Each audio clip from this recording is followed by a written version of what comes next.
Жашоодо ар кандай окуялар боло берет эмеспи? Ар бир адамга жаратканым ар түрдүү сыноолорду берет тура. Эгерде ошол сыноолорду жеңип чыксак гана келечегибиз жакшы болот. Бүгүнкү каарманыбыз башынан өтүп жаткан оор сыноолорду эл менен бөлүшкүзү келип төмөндөгүлөрдү айтып берди. Анда кеп башынан болсун. Атым Мирбек, үй бүлөдө 3 тууганмын.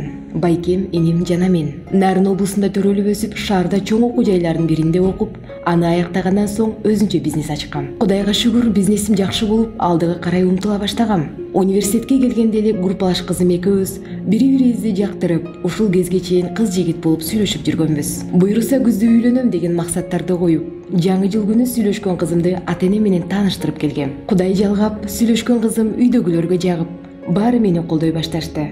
Экөөбүз алан сайын бакытка бөлүнүп, күнүгө бири-бирибизди көрбөсөк сагынып, мамилебиз баштагыдан дагы ысык боло баштады. Ошондой бактылуу күндөрдүн биринде айылдан мага телефон чалышып, "Батыраак айылга келип кал" дешти. Жүрөгүм бир нерсени сезгендей лакылдап, эртерээк айылга жетсем экен деп бара жаттым. Барсам үйдүн алдында боз ит тигилип, элдин баары аны тегеректеп ыйлап жатышыптыр. Көрсө улуу байкемдин көзү өтүп кетиптир. Ашказаны ооруп жүрчү экен. Аны эле салбай жүрө берип, оорусу күчөсө дагы эч кимге айтпаптыр. Көргөн көзүм ишенбей үйгө кирдим. Байкемди кичине кезинен багып өстүргөн, аны жанындай көргөн, буту жакшы баспаган, карып калган чоң энем бар. Кирип барсам эле чоң энем: "Байкең жеңең менен 2 баласын сага таштап кетпедиби?" деп ыйлады. Аны коштоп жанымдагы туугандарыбыз дагы ошол сөздү айтып ыйлашты. Жеңем менден 3 жашка кичүү. Байкемдин 1 баласы 3тө, бирөөсү жеңемдин боюнда бар болчу. Анда өзүмө да келе албай жаткан кезим эле. Ал сөздүн төркүнүнө түшүнгөн эмесмин. Ичимден байкемдин балдарын коргулбай, бакканга жардамдашам деп коем. Ошентип байкемдин жайына берип, арадан бир канча күн өткөндөн кийин туугандар баары чогулушуп мени чакырып, "Байкеңди канча ыйласак дагы кайтарып келе албайбыз. Жеңең да ай күнүнө жетип калды. Жакында төрөйт. Байкеңдин балдарына башка бирөө ата болуп бере албайт. Келин да биздин өз кызыбыздай болуп калган. Ошондуктан Мирбек, сен жеңеңе үйлөн, шаштырбайбыз, жөн гана жакшылап ойлон" дешти. Бул сөздөрдү укканда гана мага башында эмнени айтышканын түшүндүм. Башым маң болуп катып калды. Эмне деп жооп беришти билбейм. Унчукпастан эшикке чыгып, атты минип алып, чаптырып кете бердим. Бир маалда ээн таалага келип калыптырмын. Аттан түшүп, катуу бакырып алдым. Эмне кылам? Жок десем чоң энем байкемдин балдарын ойлой берип, ал дагы өтүп кетсечи? Жеңем дагы жаш, турмуш куруш керек. Ал турмуш курса, аны жаңы күйөөсү балдарына өз атадай болбой кордосочу? Балдарды биз алып калсак, алар апасын сагынып куса болушат. Макул, болуп үйлөнсөм кантип жашайм? Өзүмдүн сүйлөшкөн кызымды кантип таштайм? Ал экөөбүз алдыга койгон максаттарыбыз ишке ашпай, келечекти элестеткен бактылуу күндөрүбүздүн бирин дагы көрбөй, 2 башка жолго түшөбүзбү? Эмне кылам деп бакырып кыйкырып алдым. Акыры ойлоно берип, үйлөнбөйм, жөн гана байкемдин балдарын жакшылап багууга аракет кылам деген чечимге келдим. Үйгө бардым дагы жообумду айттым.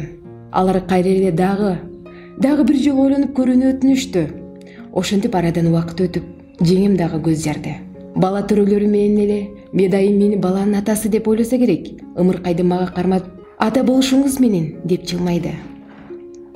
Эмне деп айтышты билбей эле баланы колума алдым. Ушуга чейин жаңы төрөлгөн наристе таттуу болорун сезбептирмин. Чынында эле баалуу болгондой сезип, өзүмдү бактылуу сездим. Ушундай балага менден башка ким татыктуу ата болуп бере алмак эле? Балдар үчүн жеңеме үйлөнөм деген чечим кабыл алдым. Эми ал чечимди сүйлөшкөн кызыма айтышым керек эле. Айла жок ичимден сыздап турсам дагы, кабыл алган чечимимди айтуу үчүн шаарга келдим. Адаттагыдай эле күндө жолугучуп парктан жолуктук. Ал мага боору ооруп көңүл айтып жатты. Мен болсо чечимимди кантип айтаарымды билбей, аны көргөндө кайра жеңеме үйлөнгүм келбей жатты. Акыры кыйналып жатып айттым: "Байкушум, алтыным. Байкушум, алтыным" менин буркурап босоп ыйлады. "Жеңең күйөөгө тие берсин. Балдарын биз багалычы. Сөз берем, өз балдарымдай багам. Азыр заманбап жашоого. Ушундай кантип болсун" деди. Айтор экөөбүз кучакташып алып көпкө ыйладык. Акыры канча кыйналсак дагы экөөбүз 2 бөлөк жолго түшүүнү чечтик. Сүйлөшкөн кызым менен кош айтыштым да, бизнесимди досума убактылуу тапшырып, кайра айылга келдим. Мен килгиче үйдөгүлөр жеңемди дагы көндүрүп коюшуптур. Ошентип канча кыйналып турсак дагы жеңем экөөбүз балдар үчүн деп баш коштук. Бирок бир бөлмөдө уктаганыбыз менен эки башка жатабыз. Жеңеме жолум октургай колун кармагандан тартынам. Акыркы күндөрү жүрөгүм кысылып, жашоом кызыксыз өтүп, бир гана бизди агыстырган кичинекей наристелер. Ошолордун ар бир кылыгына кызыгуу менен ар бир күн таң атып күн батат. Алдыда бизде кандай келечек күтүп турат, аны бир гана Аллах билет. Менин жашоом жөнүндө окугандан кийин ар бир адам келечегин туура нукка буруп жашайт деген ойдомун.